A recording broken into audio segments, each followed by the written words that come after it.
will let you know, guys. And obviously, as I said, no restrictions on your cameras at all. Anything happens to those white helmets and they fall off, go in the water, just leave them in the water. We'll sort them out later. Your head and your hands are far more important. Just remember, I'm qualified for boat safety, water safety. I'm a boat master, and I actually am well trained in unarmed combat. So most things I can cope with. An ex-con, so no problem. So welcome to Dudley Canal Trust. Welcome to the Lord Woods Tunnel. A beautiful tunnel. Water's a little high today, a little bit higher perhaps than normal. Water levels are actually governed, we monitor them. But yeah, she's a little bit higher today with the water last night. Lord Woods Tunnel is probably the oldest of the tunnels that we're going to use today. A very beautiful narrow tunnel. And modern tunnels tend to be double width, these old tunnels single width. On the walls there's geology already. It's called calcite, and if you're into geology, like limestone in the bottom of your kettle, it's similar material, but effectively it's a sample of the rock above.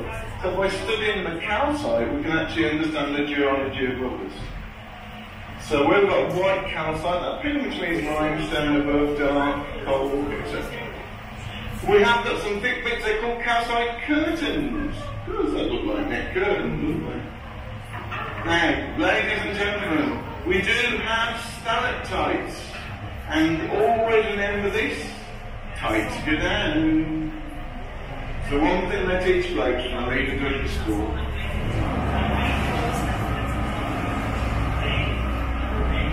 So already we're near the end of this first beautiful old tunnel, and we're going to be shortly seeing some of the mine for the limestone mine. However, if you look at the walls, guys, have you noticed there's some like bricks missing every now and then? Yeah. They'll nick anything around here. Now it's all to do with construction in that hole where the bricks are missing. They used to put a plank of wood from one side to another, so they're called construction holes. Effectively, we stand on the planks to construct the ceiling. Now, kids, look for the holes with calcite, because that means they become weak holes for the water to run through. Beautiful. What we have got, guys, is that those two openings. I'm not going to be too slow going through here, so we'll just speed things up a fraction. And on the left side, the same side as Kieran, is the first of the old mines, the flooded mine. Very natural looking limestone mine. And right, well, another mine, but this one's got brickwork, so what's the difference? Why natural on the left and brick on the right? Okay.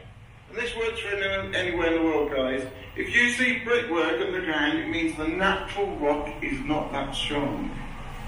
And we're in a brick tunnel. We should go, Claire. Quick, right in front, really high, the famous light at the end of the tunnel. Oh, bless you. Looks really dark, doesn't it? For 11 o'clock. Now we're going to use the first tunnel on the right today. The normal trick would be the tunnel on the left, but we're going to use the tunnel on the right initially today. And we use the other one a bit later. So this is the original tunnel, this is the continuation tunnel.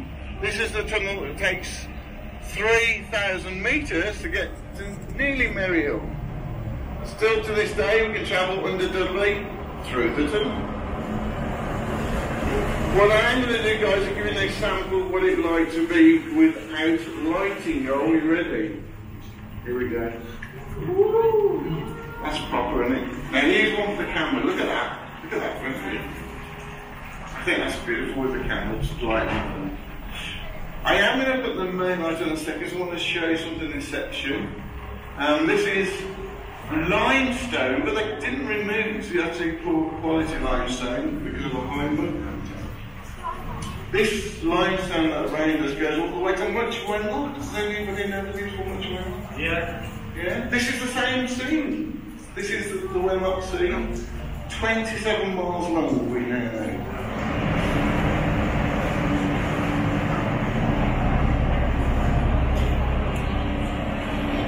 So we're going to go through different sections, some brick, some not.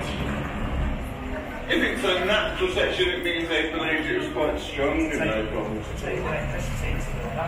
This is quite good as well, particularly into your cameras. On the left we've got another tunnel, which has been blocked for safety reasons. And we've got some boats, we've got a couple of examples of boats there. They are not original Joey boats, because these are making. So they give us an idea of what this place would look like. There's a bit of boats all over the place. We know now over 40,000 boats a year use this tunnel. That's 1 every 7 minutes. That's a busy tool. If you look above, the bricks above are very small and they're very irregular, and they are handmade bricks made by the children that were too young to work the mines. So we are talking from the age of about 6 or 7 years old, guys. From the age of 7, you made bricks. It was a tough world. So what we're going to do shortly, and you can start seeing in front of us now where things have changed yet again. So we've got the continuation of the Dudley Tunnel in front of us. That next section takes me about an hour to go through. It is still open, and we're still using for larger trips in 2 hour, 6 hour trips. We're going to momentarily stop here, and as we do, if you look at the main tunnel in front, there's another tunnel to the left which would take us to Singing Cavern. There's some work being done at the moment to Singing Cavern, so we can't use it today.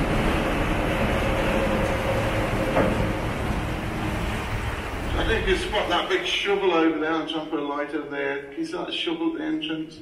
That is dedicated to the 200 or so people that volunteer here, and thank you for those volunteers. So that would have been the tunnel to Singing Cavern when we were allowed to use it. So to our right, we've got a display of the miners. Most of the sections are named, but I don't always refer to the names because otherwise it just gets confusing. But this is called Hurst Cavern. In this occasion, as in many of the mines, are named after the person who ran it, the foreman. So Mr. Hurst ran it, Hurst Cavern. The kind of work they're doing here, the kind of equipment, is generally realistic. I won't say it's all perfect, but it's generally realistic. And the 2 fires make sense when you're going to work 12 hours a day underground. One thing we have not replicated is the dust. It would have been horrendous. One of the things we know is they were constantly trying to drink, and they used to smuggle beer down here, because back in the 1700s the water wasn't very good, and so they preferred to drink the beer. I've got some sympathy with them. I kind of like that idea. The guy in the hopper, kind of as we came along, we would pull up near to the edge there, and he'd simply tip his hopper into our boat. That's the kind of way it worked. Hurst Cavern was the last mine to be open, closing in 1924. I've got a personal favourite. We're about to pass underneath it. It's behind me now. We're going to sort of go backwards again for a moment. And what it is, I'm into history, but I've also started to read geology. So I'll just say, 50-something when I started to read geology, never think you can't learn a subject. And we've got a teacher here, she'll agree with me. So straight up, a man-made shaft, but look what geology has done. It's taken it back. It's taken it back year by year, it's filling it in with calcite. Look at the colours, look at the beauty. Natural. And then, of course, we get to add here geology to history. So, when you worked in here, you didn't come in the boats. They tied a bit of rope around your waist and threw you down the holes, and that's how you worked. It was a tough place.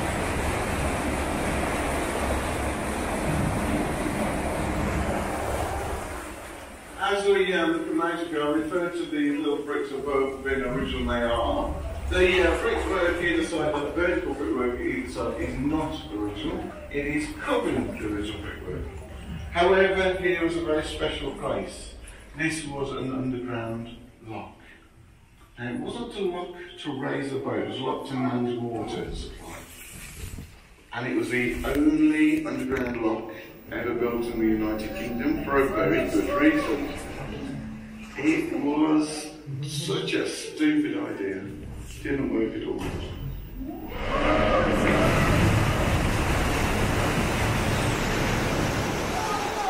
The original boats were kind of push-me-pull boats. So you took the,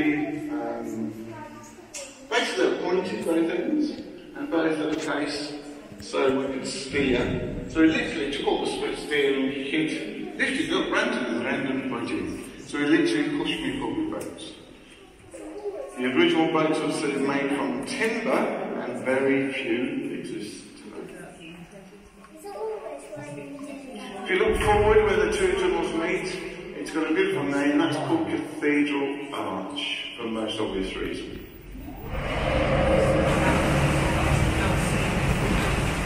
Another demonstration. You can, if you want to turn around, have a look, you should be okay, it's fine. Okay. So what we're going to do is show you how they move the boats. Now they couldn't use the horses would have drowned, there's no towboat. So what people say to me, what happened to the horses? This is what happened. Originally they used to walk the horses across, but that meant something had to be paid to take the horse across. So what they did is they came up with this simple idea. They let the horses go and put the feed bags at the other end of the tunnel. And guess what? The horses kept turning up for the feed. So in the end, the horses were let loose in Dudley. You literally could see them walking through the town. However, this is what they'd had to push then with this. This is called, well, you probably recognise it. This is what no young lady wanted to touch me with when I was 18. 6 foot barge pole. I must have been ugly at the time. But yeah, the 6 foot square pole. Got banned here in Dudley. Because it damaged the legs and we're very tight with our money, we don't like to repair it. I explained I took a break in geology at the age of 50 something, and it's because of this rock inspired me. Okay. Very simply put, this rock has a high mud content. The high mud content meant that it was laid at a time of disruption. The disruption in question was the raising of the United Kingdom from under a great sea. That's why it's so interesting. So as the plate moves, and this great big plate we call the United Kingdom came through the sea, this rock was laid. So it's a time of disruption. Oh, guys, I am so sorry. I'm witching on, and I've just looked down, and I'm on a tachometer, and I've got to take a break. Just to try that. So we need some Legos. When they banned the barge pole, the guys came up with the concept, I say guys and girls, came up with the concept of legging it in Dudley. And guess what? We want some leggers in Dudley. So we need 2 brave souls to do some legging in Dudley. Now don't look at your men folk, ladies, I'm not having that, this is an equality world. I'm going to look after the children. This is a world of equality. Yes, I will open the door, but yes, I expect you to do some legging. So, come on, let's have 2 souls do some legging. Oh, we got a gentleman. Come on, one more. Gardens of Dudley. Oh, can I hear the wind picking up?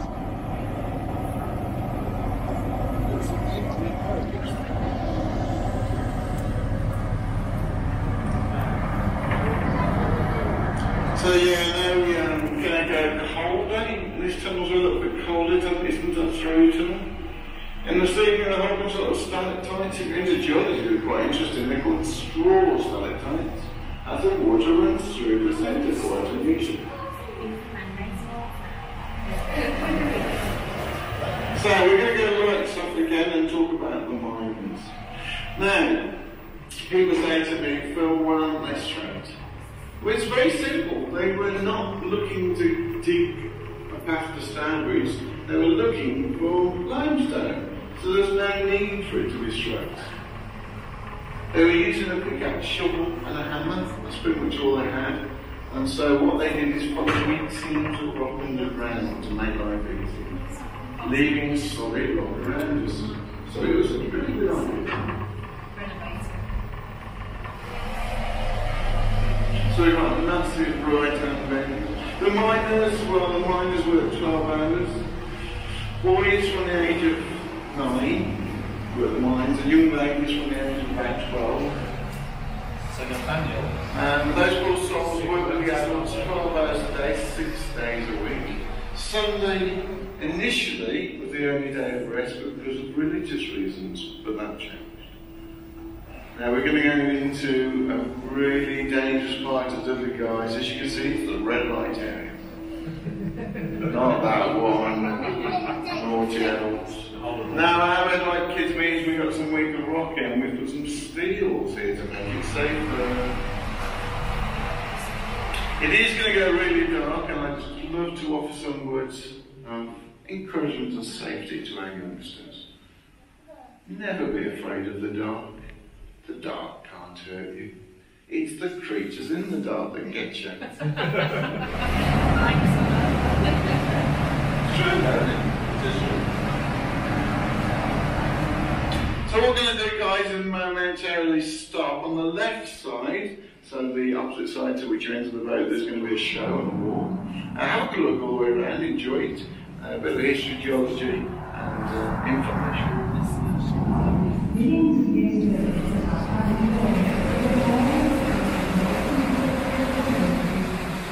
the surface cooled until a thin skin of solid rock formed. A fragile skin, even today just a few miles thick, floating on a molten material. For hundreds of millions of years, ours was a violent world devoid of life. No one knows for certain quite how or why it happened, but around 2 billion years ago, in a warm, shallow pool, a tiny, single-celled creature developed. A creature that could divide and reproduce itself, and change to meet the challenges of its harsh environment. A creature that was destined to change the face of the earth and become the father and mother of all life on the planet.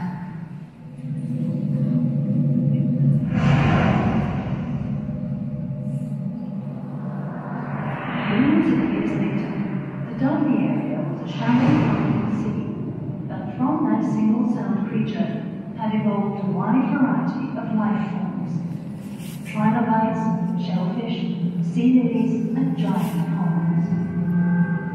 Welcome to Silurian times, when the rock around you was a living world 400 million years ago.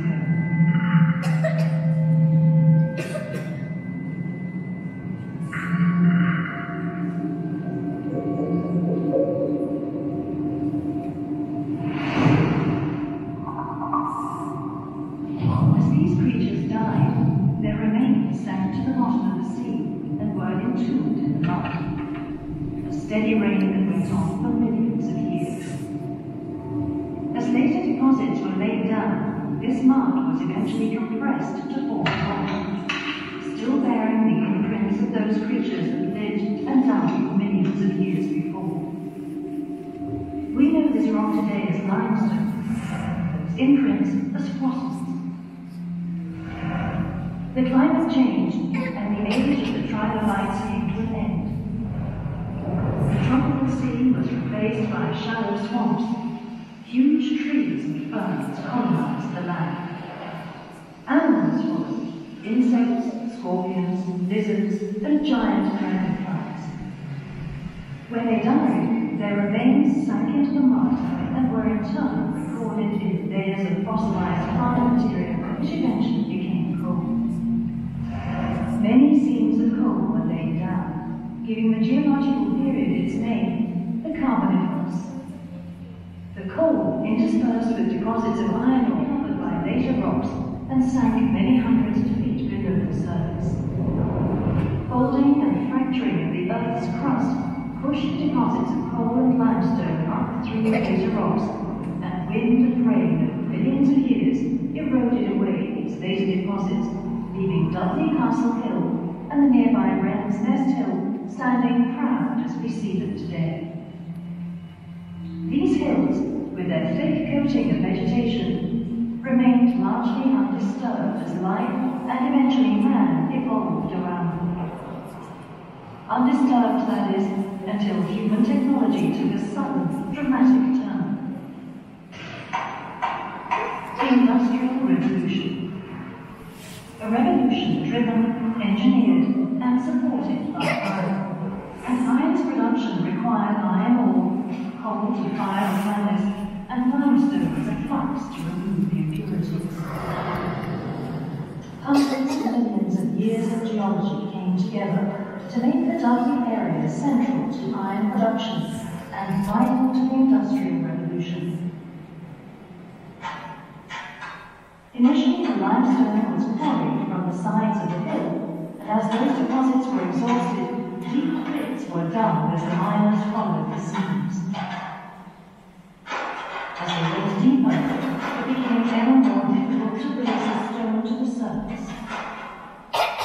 The solution to this problem came in 1778, when the Earl of Dudley, who owned the mines, constructed a canal and tunnel into the hill to connect his mines to the Birmingham Wolverhampton Canal and so to the rapidly expanding network of inland waterways.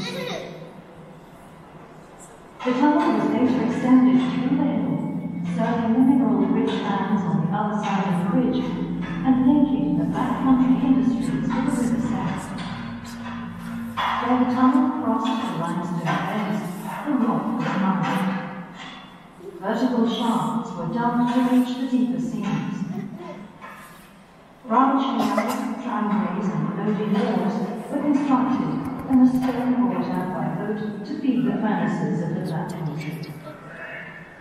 Huge caverns were created with pick and shovel and gunpowder. Massive pillars of rock left behind to support the roof. In a few minutes, we will enter one of those caverns. Above us, the surface, 80 feet below us, and now flooded, lie yet more man-made caverns. Today, the tramways are silent, and the limestone boats are gone. But let us spare a thought for the Black Country miners who carved out these caverns 200 years ago. Danger was their constant companion, and not all returned alive to the surface.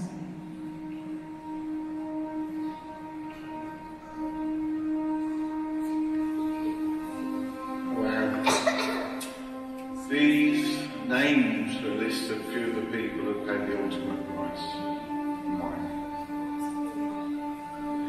One of the things we can look at when we look at history and geology in these mines is things have altered, things have changed. So if you look around the screen now, can you see that was once an entrance to a mine? Does that really make sense? It's been blocked off for safety reasons. Called the Dark Cavern, but locally here we called it the 144. Because when you worked there was 144 steps to climb. Get down and get back up again.